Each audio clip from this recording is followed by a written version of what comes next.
How's it going, everyone? It's Matt Deeks here with another video. Appreciate you guys dropping by. If you have not seen the year 2 roadmap, go check that out. It's absolutely insane. I both reacted to the year 2 roadmap. I also gave a community update breakdown for August that Focus Entertainment released. If you haven't seen those videos, go check it out. If you want, you can even check out the actual Focus Entertainment trailer that they released. But there are some crazy key new weapons that I want to talk about and I want to explain, because we have these weapons already in the 40K universe. If you don't know, if you're not accustomed and you don't know much about the Warhammer 40K universe in depth other than Space Marine 2, this video will explain some of the weapons that we will be getting and going over a little bit how each weapon works and exactly how it may work in the game. If that's something that interests you, please leave a like, please subscribe. Guys, I unlocked channel memberships. You do not have to become a member, but if you want to support the channel a little further, you enjoy what I'm doing, then please consider becoming a channel member. If not, all good. Just enjoy the video, guys. Let's get started. All right, so for the first weapon, guys, it's going to be the Pyre Blaster. And this is a weapon already used in the Warhammer 40K universe by Space Marines, and it's a fantastic weapon. It's basically a flame thrower, okay? They just use another word for it because they want to be fancy, and I love it, though. But it is a flame thrower, but I'm going to go into a little further detail reading from the Warhammer 40K wiki page, explaining exactly what it is. All right, so this is right from the Warhammer 40K wiki page, guys. So the Pyre Blaster is a type of Imperial Flamer weapon employed by the Primaris Marines of the Adeptus Astartes. If you don't know what the Primaris Marines are, they are a new Space Marine, if you want to call it. Not new, but they have, they're stronger, they're faster, they have more augmentations in the body. So they're also taller and bigger. So they are, I would say, like an upgraded Space Marine. There's a bit of a controversy. Not everyone likes them, but they have more. When the tech priests make them, they have more, or they have way more organs in the body, so they have more augmentations, more abilities, and yeah, just overall generally stronger than the normal Space Marines.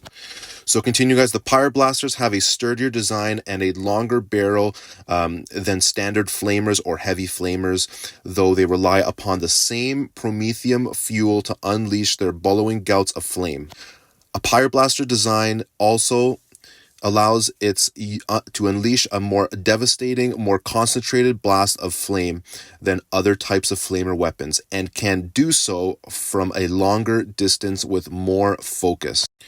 Continuing, guys, so Pyre Blasters are particularly useful weapons when facing an enemy that attacks in a horde and has poor armor, such as the Xeno swarms of the Tyrannid and the Orcs. So, guys, that's the Pyre Blaster. It's basically a insane flamethrower, as many weapons are in the 40K universe. They take they take things to the extreme. So it is a flamethrower. Okay, guys.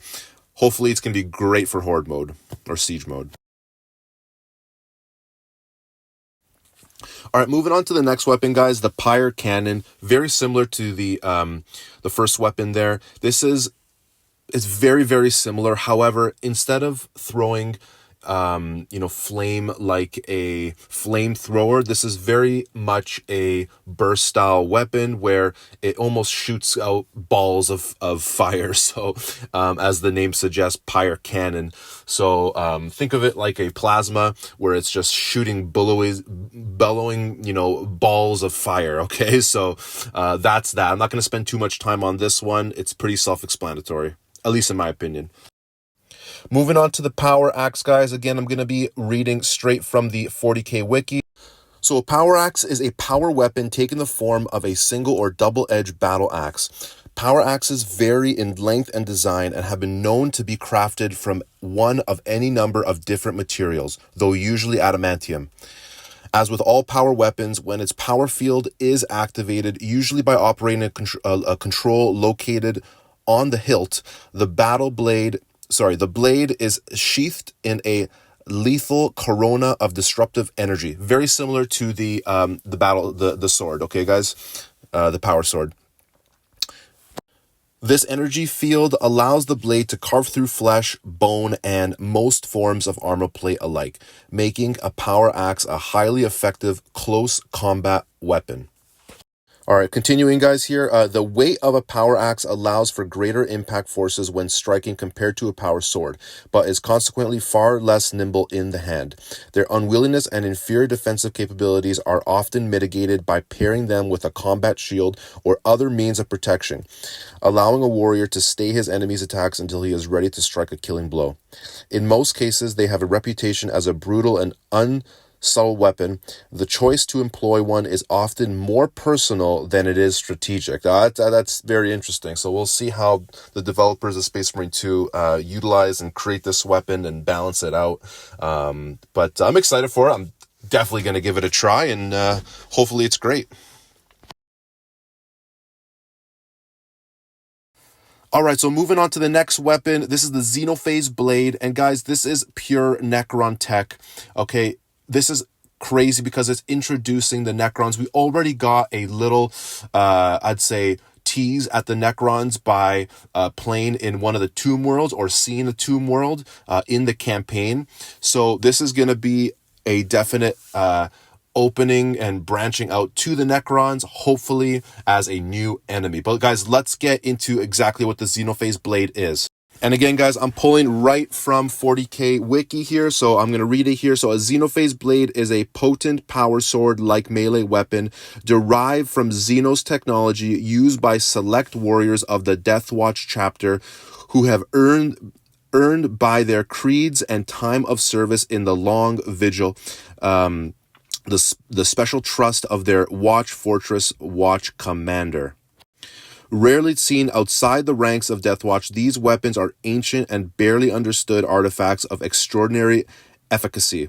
Some believe they have their origin among long-defeated Xenos dynasties, likely Necrons in origin. It's Necrons. Let's just be serious, guys.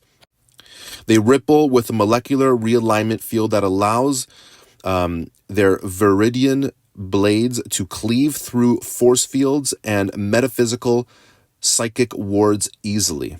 Speaking of the origins of this weapon is forbidden within the Death Watch under penalty of execution. Wild. I cannot wait for this weapon and seeing how it'll work and the game mechanics with it, but let's move on, guys. All right, so continuing here, guys, with the next weapon that they released for year 2, guys. So we got the Combi-Melta. Now, the Combi-Melta, again, I'll give my kind of commentary and then I'll read exactly what it is from the 40K Wiki. But the Combi-Melta is basically just a weapon with primary is the Melta, but it has an additional component to it. I guess what you can say, it's similar to the bolt rifle with the grenade launcher attack. So it's kind of two weapons. The secondary weapon is not going to have a lot of ammo in it, similar to the grenade launcher. So it's primarily, from my understanding, it's going to be, again, I could be wrong, guys, but it's going to be primarily a Melta style weapon with a secondary who knows what, right? So let's get into it, guys. So the Combi-Melta, a standard bolter with a Melta gun attached to its side, used as an anti-armor weapon. So there you go. So it's a standard bolter with a Melta gun attached to its side, used as an anti-armor weapon. Okay, so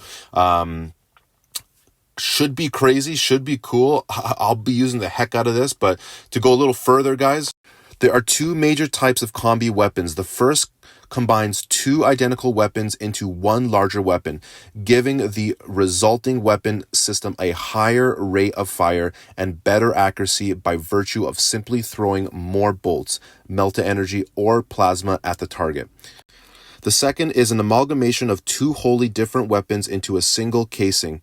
Only one component of the combined weapon can be fired at a time, and often the secondary weapon has very limited ammunition, enough for only one shot or a short burst of fire. Such weapons augment the bearer's tactical flexibility, granting them a limited capacity to deal with the threats that the main weapon would find hard or impossible to damage. So there you go, guys. Who knows how the developers will structure this weapon or how it'll be used in the game, but there you go, guys. That's the description of the weapon. And that's it thank you so much for watching. Really appreciate you guys, and all the love and support lately. Appreciate all you guys dropping by. Again, if you want to become a channel member, it's in the pinned comment down below. Otherwise, guys, leave a comment, like, subscribe, and we'll chat soon, guys. See you in the next one.